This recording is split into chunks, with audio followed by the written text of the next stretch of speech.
Hello everybody to the Study Prep Guys channel. It is nice to be back with you. This is one of my favorite poems, Death Be Not Proud by John Dooney. I'm the Study Prep Guy and I will be looking through this poem, Death Be Not Proud, CSEC English B.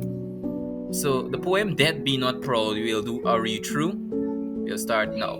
Death be not proud, though some have called thee mighty and dreadful, for thou art not so. For those thou thinkest thou dost overthrow. Die not, poor death, nor yet canst thou kill me. From rest and sleep, which but thy pictures be. Much pleasure, then from thee, much more must flow. And soonest our best men with thee do go. Rest of their bones and souls delivery. Thou art slave to fate, chance, kings, and desperate men. And thouest with poison, war, and sickness dwell. And popery or charms can make us sleep as well. And better than thy stroke, we swellest thou then. One short sleep pass, we wake eternally, and death shall be no more. Death thou shalt die. So, introduction to the actual persons that wrote it. The person that wrote this story was John Dooney. John Dooney was an English poet and cleric in the Church of England. He was born on the 22nd of January, 1572, London, and died on the 3rd or 4th of March, 1631, 59 years. He died at 59. He initially wrote poems based on romance, but chose to explore more religious themes as his career matured. In his later life, he converted from Catholicism to Anglican. We call it Anglican in the Caribbean. The official Church of England. His later poems reflected his deep religious faith and his life as an ordained priest and dean of St. Paul's Cathedral in London. This was him in those days. So, Death Be Not Proud, also known as Holy Sonnet X.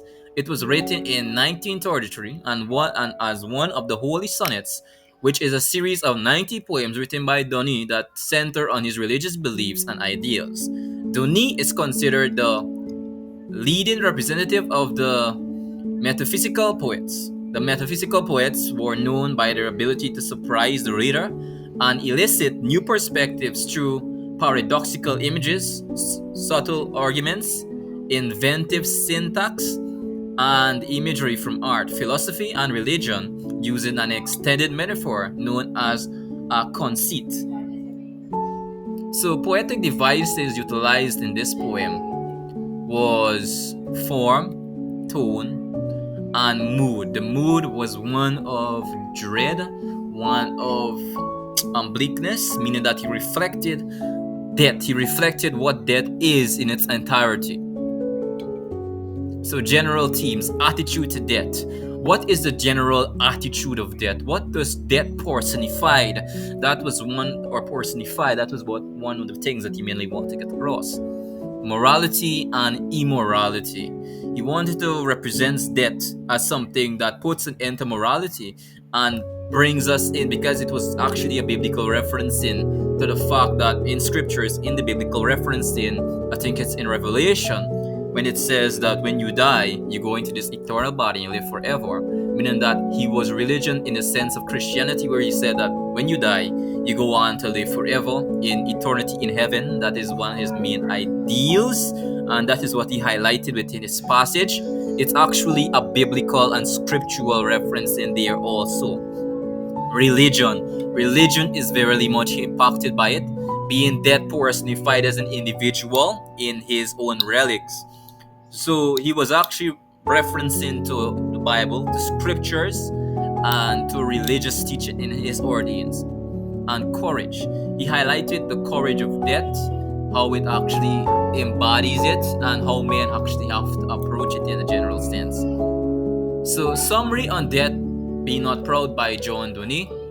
So, what you can take in the poem, death is being mocked by a bold, authoritative speaker who, in a compelling argument, reduces mighty death to a poor foe who has not real power over human beings and will. Eventually, himself die one day. The poem is a reflection upon morality through an imagined encounter with death. The speaker seems to be someone who has grappled with his own fear of dying and is now drawing on his Christian faith in resurrection and eternal life that stores his power to overcoming death. So, as I said before, it is merely due on the fact on Christian revelation and Christian ideology that when they die, they will be in paradise, they will be in heaven, they will be with Jesus, and they will live forever. Thus, not neglecting the power of death and actually saying that he has won over death in a general sense, and saying that death does not have any authority since he will live forever and death will no longer be prevalent, since he believes that in the rapture, when Christ returns, everyone will be immortals, and death will have no more power in a general sense. So you could actually do more research in this poem. We will give reference to by Samuel Scarlett, revised edition 2019, and the Master of the Metaphysical, and poemanalysis.com. I will give definite reference to those. So it's nice to be back with you today, and that is everything for the poem. Death be not proud. Death be not proud. And that's everything for the story prep, guys. Today, it's nice to be